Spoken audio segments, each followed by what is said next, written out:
तर ही DP sheet हातात घेत या सगळ्या परिसराची पाहणी भाजप आमदार मिहिर कोटेचा यांच्याकडून केली जाते।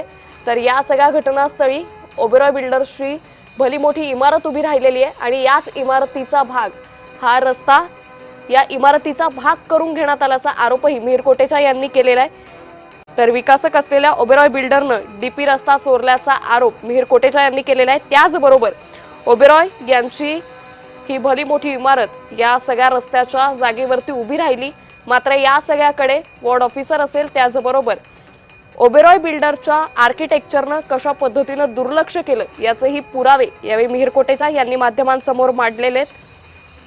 तर सध्या ही दृश्य आपण पाहतोय, मिहिर कोटेचा हे या सगळ्या घटनास्थळावरची पाहणी करताय। त्यांच्यासोबत नगरसेविका दीपिका घाग, नील सोमय्या हे देखील उपस्थित आहेत। तर या सगळ्या परिसरामध्ये हा रस्ता चोरल्याचा आरोप मिहिर कोटेचा यांच्याकडून करण्यात आलेला आहे। या ठिकाणी ओबेरॉय बिल्डर्सची भली मोठी इमारत उभी करण्यात आली आणि या इमारतीच्या प्रकल्पामध्ये हा रस्त्याचाही समावेश करण्यात आला आणि तोच आरोप मिहिर कोटेचा यांनी केलेला आहे। हा रस्ता परत मिळवून द्यावा अशी मागणी यावेळी मिहिर कोटेचा यांनी केल्याचं पाहायला मिळतंय। तर डीपी शीटमध्ये जोड रस्ता शोधताना हे सगळं प्रकरण उघडकीस आलं। महानगरपालिकेच्या वेबसाईटवरती जो नकाशा आहे त्या नकाशावरती हा रस्ता दिसून येतोय, मात्र प्रत्यक्षात हा रस्ता चोरीला गेलेल्याचा आरोप मिहिर कोटेचा यांनी केलेला आहे। त्यामुळे आता एकंदरीतच या सगळ्या प्रकरणी पुढील कारवाई कशा पद्धतीने केली जाते, ओबेरॉय बिल्डर्सचं या सगळ्यावरती नेमकं काय स्पष्टीकरण येतं, त्याचबरोबर ओबेरॉय बिल्डर्सच्या आर्किटेक्चरवरती पुढील कारवाई कशा पद्धतीने होते हे पाहणं अतिशय महत्त्वाचं ठरेल। इकडनं 27 फूट पर्यंत अशा सरळ रस्ता असला पाहिजे। 27 फूट कोणा बोलतो मागे हां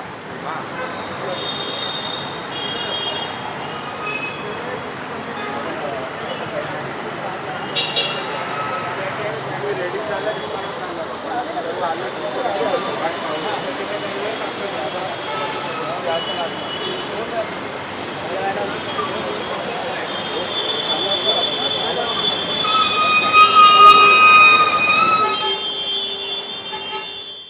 तर मुलुंडमध्ये डीपी रस्ताच विकासकानं चोरल्याचा आरोप भाजप आमदार मिहिर कोटेचा यांनी केलेला आहे। विकासक ओबेरॉय बिल्डर्स यांच्यावरती मिहिर कोटेचा यांनी हा आरोप केलेला आहे। तर घटनास्थळाची पाहणी भाजप आमदार मिहिर कोटेचा यांच्याकडून केली जाते। 27 फूट हा रस्ता असायला हवा, मात्र प्रत्यक्षात तो नाहीये असाही आरोप यावेळी भाजप आमदार मिहिर कोटेचा यांनी केलेला आहे।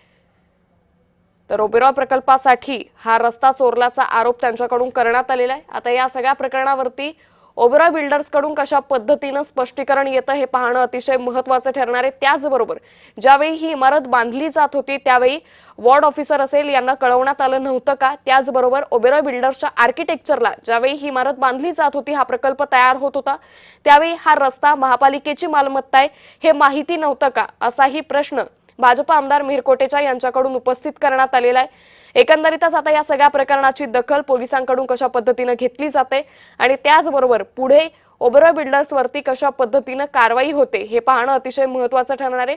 भाजप आमदार मिहिर कोटेचा यांच्यासोबत नगरसेवकही उपस्थित असल्याचं पाहायला मिळतंय। त्यांच्याकडूनही या घटनास्थळाची पाहणी केली जाते। महानगरपालिकेच्या वेबसाईटवरती कागदावरती डीपी रस्ता आहे, मात्र प्रत्यक्षात जो रस्ता गायब झालेला आहे, याच गायब झालेल्या चोरीला गेलेल्या रस्त्यासाठी भाजप आमदार मिहिर कोटेचा हे आक्रमक झाले। त्यांच्याकडून पोलिसात या संदर्भातली तक्रार करण्यात आलेली आहे। मिहिर कोटेचा यांच्याकडून ओबेरॉय बिल्डर्स यांच्यावरती आरोप करण्यात आलेले आहे, त्यांच्या विरोधात पोलिसात तक्रार करण्यात आलेली आहे। तर ओबेरॉय यांच्या आर्किटेक्चरवरही मिहिर कोटेचा यांनी आरोप केलेले। तर 27 फूट रस्ता असायला हवा, मात्र प्रत्यक्षात तो नाहीये असाही आरोप मिहिर कोटेचा यांनी केलेला आहे। ओबेरॉयच्या साईटवरून भाजप आमदार मिहिर कोटेचा हे या सगळ्या परिस्थितीचा आढावा सध्या घेत आहे। आता यापुढे मिहिर कोटेचा या सगळ्या प्रकरणाची कशा पद्धतीने पुढे ही कारवाई केली जाते आणि या कारवाईचा पाठपुरावा मिहिर कोटेचा यांच्याकडून कशा पद्धतीने केला जातो हे पाहणं अतिशय महत्त्वाचं ठरणार आहे।